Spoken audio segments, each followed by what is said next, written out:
Magandang araw mga kalagahin vlogs. Ngayong araw naman po ay ating bisitahin ang Orok Cold Spring Resort. Ito po ay matatagpuan din sa Barangay Inlagadian, Kasiguran. Ito nga po pala yung time nung pumunta kami sa Cross of Worship and Stations of the Cross. Since wala na rin naman kami pupuntahan pagkatapos, dito na lang kami dumiretso. Bumili nga muna kami ng pagkain dahil lang sabi ni ate na napagtanungan namin sa tindahan ay puro kakanin lang daw ang tinitinda doon. Ang kanin at mga ulam ay hindi po available doon, kaya kung biglaan kayong pupunta ay magdala na po kayo o bumili na po kayo sa labas ng pagkain. Medyo makipot nga din po pala ang daan dito papasok, pero kaya naman po ng two-way. Kaya lang pagpalabas na, kung dito ka nakapag-park sa labas at hindi doon sa loob, ay kailangan pa urong po ang iyong paglabas. Actually, may parking slot naman po sila sa loob, kaya lang sa dami ng pumunta nung araw na yon ay napuno po talaga. Kaya sa Gedli na lang kami nag-park at naglakad na lang hanggang sa makapasok kami. At ito na, welcome to Orok Cold Spring Resort. Dito po sa area na to, ito po yung parking area nila. Yung time na yan ay alas 11 po ng umaga, kaya talaga halos lahat ng magsiswimming ay nandyan na po lahat. Pero kahit ganun pa man, ay marami pa din po ang nakikita namin na dumarating pa. Tapos dito naman po sa bandang kanan na gilid, dito naman po nakahilera ang mga nagtitinda ng kamote Q,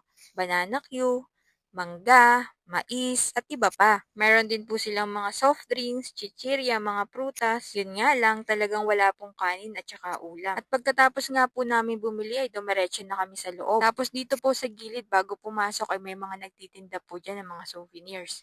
Bale, ang entrance fee nga po pala dito ay 50 pesos per head. At sa mga cottages naman, ay iba-iba po ang rate nila. At sa kasamaang palad, hindi na po tayo nakapag-avail ng cottage dahil lahat po ay occupied na. Kaya naghanap na lang po kami ng paraan para makaupo at para makakain na rin ng pananghalian.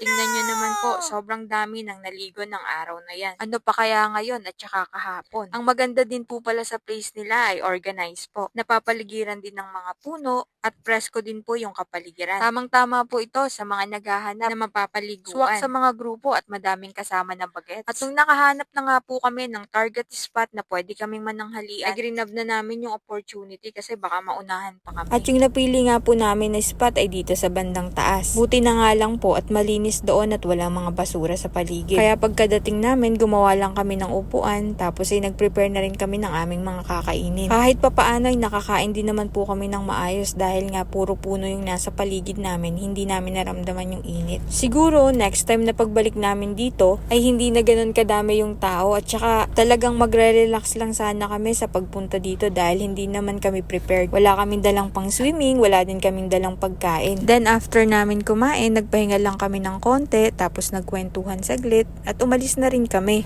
At kung nakaabot ka nga po pala sa puntong ito ng aming video ay maraming salamat po. Ganun din po sa mga bago pa lamang na nakapanood ng aming video. Palambing na rin po sana kami ng isang like, share, comment, and follow. Ngayon pa lang po ay salamat. At kung kayo naman po ay may mga problema sa usaping lupa o naghahanap kayo ng surveyor, ay pwede nyo po kaming kontakin dito sa aming page. Dito po sa page ay nakapin kung saan makikita mo yung mga numero na pwede nyo pong tawagan o i-text. Pwede rin naman po kayong magrekta sa amin dito sa page. Tapos po heto na, ito na po yung time na pauwi na po kami. Tapos bago kami tuluyang lumabas ay bumili muna kami ng pako. Hay nga pala sa mga masisipag na bebe na to. Ma, anong ulam? Nagdagdag na nga din po pala si Madam ng kamote Q at saka banana Q at meron pa din po palang mangga. Tapos pagkatapos namin bumili ay naglakad na kami papunta sa sasakyan. At nung time na yan ay madami pa din po ang dumadating. Yun nga, tulad ng sabi ko po, paurong na po yung paglabas namin kaya kabado 20 na si Unak. Dahil onting-onti na lang po at konting-konti ng pagkakamali ay talagang magigit-gitan yung dalawang sasakyan. Kaya sobrang ingat lang po talaga ang gagawin at mag-pay lang ng attention sa bawat side.